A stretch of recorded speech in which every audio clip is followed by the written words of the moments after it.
Hello and welcome back to All Things Trentside. Guys, once again, it's been a very hectic one this week. I bet you've never heard my voice so much, and hopefully you're not getting sick and tired of it already. You know, some people get sick and tired of hearing their own voice every day. You know, I'm one of them. Obviously, it's a busy schedule at the moment with Forest playing 3 times this week, and of course, doing a match preview and a match review is pretty difficult to do all in one. Of course, you've got to space it out. This is why I'm uploading it's going to be out every probably day until next week. You know, of course, we've got this review coming up of the game, the preview for the Derby game, and the review of the Derby game, the preview of the Fulham game, and so on.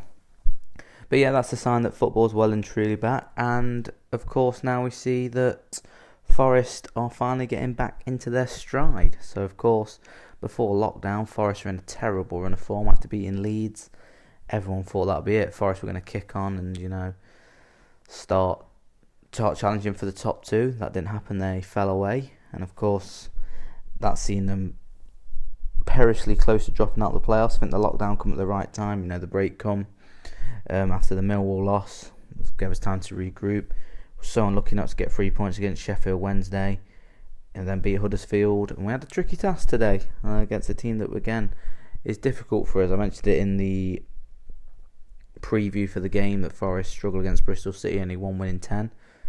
But today Forest improved that record. It's now 2 wins in 11 after a 1-0 win at the City ground. And yeah, this is going to be my match review for the game. I'm going to try and drag it out for as long as I can because not a lot happened, if we're totally honest. If you watched it, especially if you brought the game from iFollow, you'll feel that you wasted £10 really. But nevertheless, Forest are back to winning ways no matter how you do it. I'll get to that later in the video. But yeah, guys, without further ado, here's the review. So Forest welcomed a Bristol City side who were in a terrible run of form themselves, but they still had an outside chance of reaching the top 6. And Forest, though, were boosted by the results that happened on Tuesday. Of course, I mentioned in the last video against Huddersfield, with the teams playing before us, we knew if we won, we'd extend the gap to this much, or if we lost and the other teams around us won, then the gap would get closed. But of course, Forest had a bit of advantage. Millwall and Swansea both dropped points because they played each other and drew. Cardiff dropped points at home to Charlton by drawing. The Brentford did win, unfortunately, but Leeds also dropped points. Maybe it might be too late to catch Leeds, but they dropped points. Fulham won, which was a bit of a bad result for us, so we knew we needed, if we wanted to go back to 4th spot like we was on Sunday, then we would need to win. And of course, the big one at 5 o'clock, depends which way you look at it, Derby played Preston, and both teams in the running for the top 6. So Forest knew that they needed to pull out a result again because Derby were winning just as Forest kicked off with Wayne Rooney's free kick. So it put Forest under a bit of pressure. I think the gap would have been, as it stood before the game, only 4 points with the results as they were. Forest should have not won to Derby, of course, if we play at the weekend, would have been breathing right down our necks. If we'd have lost that, there would have only been a point behind us. And of course, no one wants to lose our playoff spot now, but especially to Derby. But that's another matter in hand. But yeah, as for the team news, Sabri picked near enough the same team that started in both 2 games since lockdown started, but instead Brennan Johnson came out. Ryan Yates started this time instead. Right decision for me. I say about Brennan Johnson in the preview that I think he's a good impact player coming off the bench. I don't think he's quite ready to start. You sometimes see it with youngsters when they're coming through the academies that they normally play a few games coming off the bench, or they do well in the reserves, but Brennan Johnson was doing that, but they normally have a few games off the bench and then force their way in. But again, we've said it on this channel a few times that it's good that Lamucci has the faith to start Brennan. It must do a world of good for his confidence that he's starting against our club record signing who plays in the same position, can't get a game past a 19-year-old. So that must give Brennan Johnson's confidence a huge boost But he did drop out today. Ryan Yates come in, so it allowed Tiago Silva to push forward. Right decision for me. Sambaso was back in the squad. I did mention it that I don't think he would start. It would be interesting to see if he did start, in fact. But he did get benched. Probably the right decision, especially with the game coming up on Saturday. Just hopefully, we was hoping that we'd see him get a few minutes just to make sure that he was fully ready and ready to go. But yeah, the first half didn't really have much to it. I missed a bit of it because I finished work at 6:15, and by the time I got out and stuff, it was about 6:30. I did miss a fair chunk of the first half, but I don't think I missed a lot. To be fair, I missed an injury. Nicky Minepaar, the goalkeeper for Bristol City, got injured, and Dan Bentley come on along in his place, which wasn't not a bad replacement. Dan Bentley was very highly rated. If he still is now, he was when he was at Southend. Very good Championship keeper. Did lose his place. I think he was injured just before lockdown. Lost his place and couldn't get it back, but had his chance to impress now. So of course that was something that Forest didn't want. A keeper who's looking to regain his place. Also, there was head injury at the start of the game. Callum O'Dowda picked up a head injury clashing with Matty Cash. So really, the first half, I'd say I missed a bit of it, but I probably didn't, especially when you see at the stoppage time at the end of the game. At the end of the first half, was 7 minutes. And that overran as well with contentious challenge. You'll see if you follow Matty Cash on Twitter, you'll see his injury that he sustained when he bravely headed a Bristol City corner away. He got a boot in the face from Andy Vyman. I'm sure many Derby fans were cheering that on, the former Derby man. He loves to wind up Forest. Obviously, it was unintentional, but it was a very high boot. Cash thought, did like a tweet on Twitter saying, how was that not a red card? So we've got his say on the matter.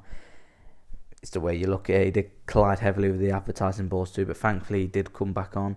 Would have been a very, very big miss if Cash had been, stretched off or couldn't continue, and then missed Saturday's game as well. We need a fully fit squad for that game.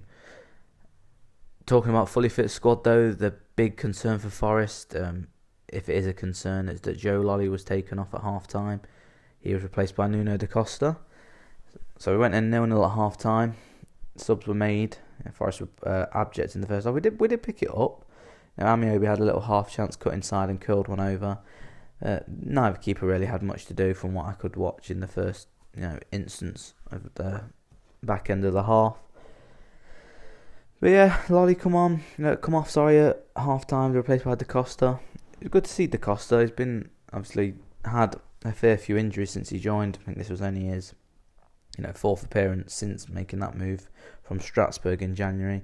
So it's good to see him. He looked very good, lively when he come on in the previous games against Sheffield Wednesday and Huddersfield. So this was his chance to really get involved. 45 minutes to really make an impact.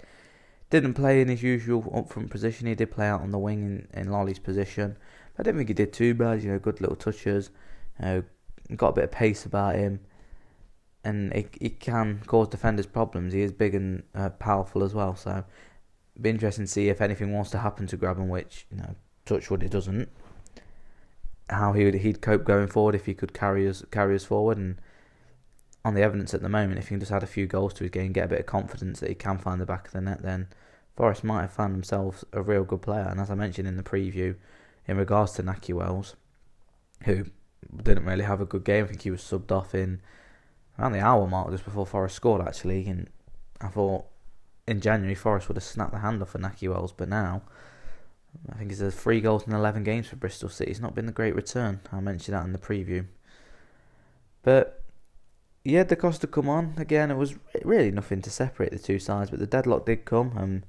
You always say in these games you need a bit of magic to settle the game. If it's a game like that, both defences are on top, hard to unlock the door. It's going to take a bit of magic or a mistake. And fortunately for Forest, it did come through a bit of magic. It was a free kick inside the D. I can't remember who got fouled. I think it was Ryan Yates got fouled. Tiago Silva stepped up. It was ironic at the time. I was watching it with my sister's boyfriend who lives with myself, and he said, "Do you think this is going in?" I said, "Not a chance. We never score free kicks." Whistle blows. Tiago Silva up and over the wall into the back of the net. Lovely free kick. I said, we don't really score many free kicks, so you can't believe me for being pessimistic about that, but the technique was brilliant. To get up and over from such a short distance is very hard to do. Only few can master it. Can we say Ronaldo-esque? I'm going to say Ronaldo-esque for this. Portuguese magician, and Cristiano, of course, in that bracket. But no, Tiago Silva, bit of magic to break the deadlock, and Forest got the goal that they needed. I think the goal really set a few nerves. The game was a bit scrappy. people misplayed pass. I think there was a passage of play in the first half where the ball was given away. People were slipping. The ball was going behind people. I think in the same passage of play in about 10 seconds, we gave the ball to Bristol City. They gave it back. We gave it back to them, vice versa. So we just needed that. And then I think that rattled Bristol City, because what happened I think it was about 10-15 minutes later, was, I won't say disgraceful, but the way Ashley Williams acted was pretty moronic, really. It was a free kick. Yuri Ribeiro made a foul. He just flicked the ball away. Ashley Williams just come in with his side of his arm, elbow, shoved Ribeiro in the face. It was a straight red card. 2 red cards in a row the opposition have had for Forest. It's not often you see that. It's normally, our players that get harshly penalised. But no, Ashley Williams was sent off. I think it was a ridiculous decision. Don't know what he was playing at. You're an experienced pro. How many catch you have for Wales? I think Colin Frey covered it at the time. What are you doing? You can understand the petulance from a youngster, maybe the frustrations, but for someone of Ashley Williams' quality, and I think that really did knock the stuffing out of Bristol City. They did push for an equaliser. Jeju was on for Wales, as I mentioned. He couldn't really, do anything. Benikofobi had a good chance, which he headed over the bar, which I really think he should have done better with. But no, that Forest held on for the 1-0 win. There's not really much to talk about in the game since that. Forest couldn't get that killer second goal, but it didn't matter in the end. We did see Sam Bassau come back in the action, though, with around 10 minutes to go. As there was more stoppage time as well, so I think he played about 10-15 minutes. He did make a foul when he first came on against ex-Forest man Jamie Patterson. Just showing people that he's not afraid to get stuck in, but hopefully that run out just maybe freshens him up and gets him ready for Saturday. Don't know if he'll start or not, it depends, because again, like I say, there was a few injuries in this game, and Ryan Yates picked up another one when he got taken. Who did he collide with? I think it was Dan Bentley he collided with. Another, if you see Joe Worrell's Instagram post on his Instagram story, both look like they've been in the wars, Cash and Yates. But Ryan Yates had a good game today. He was shocking him in some aspects, giving the ball away. But I think seeing a stat, he won the most aerial duels in the game, and not afraid to put his body in where it hurts. Hence why his face was pouring with blood. Potentially could have broken his nose. I don't know how serious it was, or whether it was just a nosebleed. But yeah, he got stuck in, killed time. Well, I'll say killed time. Referee had it on at the game, but I say Sam Bassau come on for him. Got his fresh legs in. Michael Dawson also made an appearance. His first appearance since I think September, since he come off again in the win at Stoke. He lost his place after that with Figueiredo. But Dawson caught to shore up the game. It was annoying to see that, because the situation we was on, the Bristol City were pushing forward for the equaliser. They're not winning 7 games. Try and get their top 6 pushed back on track. How slim the hopes were now, but they couldn't. Dawson come on just to shore the game up to win area headers against the likes of Jeju and Afobe, who were strong in the air. And it's just annoying, because it was thinking why did Lemucci not do this against Sheffield Wednesday? This has been our perfect start since lockdown.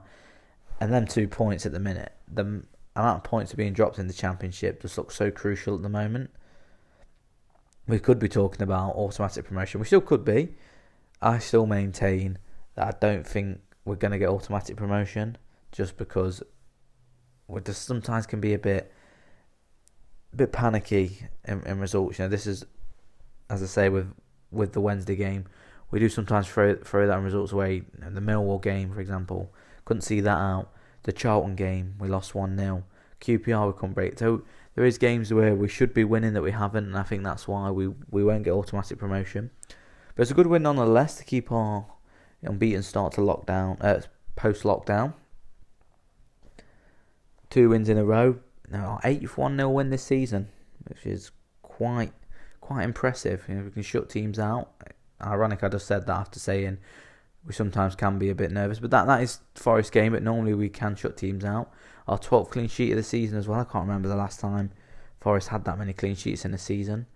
And today's victory surpasses our best points total since the 10-11 season when we finished in the playoffs. When we lost to Swansea, unfortunately. But good omens to come if you're looking at that status. I think Forest need 2 or 3 more wins to secure that. And we've got some tough games coming up. Not as tough if you look at probably some of the key players that are missing for them teams or the run of form they're on. But I'll mention that when the previews come around for them games. But yeah, after that 1-0 win against 10-man Bristol City, Forest now can kick back. Well, I say kick back, it's back to the training board because it's the massive game on Saturday. And I can't heighten how important that game is. I think I said it in my preview for this game. This is probably the biggest derby game since... I can't even remember. I'll have to look back when I do my research for the preview, but I can't think of a bigger derby game. This has been like... Forest have been either bottom half of the table, Derby have been going for the playoffs or automatic promotion, which so it's been a bigger game for them than it has been us. Or we've both been mid-table or vice versa. We've been going for promotion, Derby have been going at the bottom of the table. But this is the first time where both teams have met at this stage of the season, where we've both got something to play for, especially the run of form they're in. It's going to be a really intriguing clash. It's such a shame that fans can't go because the atmosphere, what the game would have been electric. Probably one of the best derby atmospheres. Derby atmospheres are always good, but for what's at stake, is very, very interesting how it would have been and how it would have played out. It's going to be interesting now with no fans there, but I'm going to mention all that in my preview. But yeah, guys, probably all I've got to say on the matter really of the game. I say it wasn't really a lot to talk about. I don't really know how. I'm looking at my recording now. I've got 17 minutes out of it. Apart from the injuries and a few half chances for Bristol City and Amiobi chance, I can't really think of much that happened during the game. I mean, I might have missed something. If I have, I missed a key incident, let me know in the comments. But I don't think I did. But Forest is still unbeaten, which is good going forward. It's going to be very interesting now to see how we handle. We've got 2 big games coming up again. Of course, Derby and then Fulham, also Preston. But I'll mention them more in the preview when they come out. If you look out for my preview for Derby, that should be out on Friday, just in time for the weekend and ready for the pubs to reopen, so you can all watch it and then go down the pub and tell your friends how you've listened to a great podcast and how they should listen to it too. But no, guys, I hope you have enjoyed the video. It's probably, listening back to this and listening to myself when I'm recording, it hasn't probably been my best preview, but I think it's because there's so little to talk about in the game. But that's how Forest play sometimes.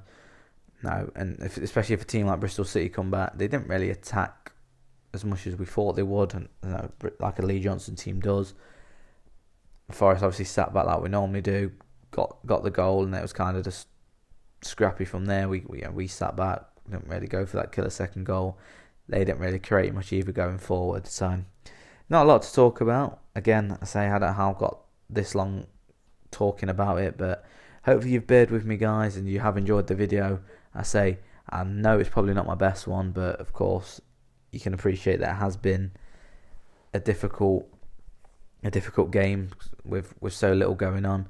But we've seen a bit of magic from Tiago Silva. I'm glad I got to watch that and talk about that because, of course, it was a phenomenal free kick. One of the top free kicks we've seen at recent times at Forest. I think it's just a shame again no fans were there to see it. You see the compilations on YouTube and the Tiago Silva free kick against Bristol City behind the goal when they score and the camera goes everywhere. But no, Forest I think are getting used to now playing without any fans. 2 wins from 2. I've not done that since the first time I've done that since this year. Of course, I didn't really class the wins against Wigan because it was last year and then Blackburn on New Year's Day. So it's our first back-to-back victory, which on the basis of things how we was playing before lockdown, it's good signs for Forest. Hopefully going forward we can secure this playoff spot. And who knows, I know I keep saying I don't think we'll get automatic promotion, but we can start to dream, especially again if we go and Saturday and win. Who knows what can happen? But yeah, guys, thanks for listening. Hope you've bared with me on this one. The preview for Derby, I do feel it could be one of my best videos yet, due to the fact that there's so much to talk about.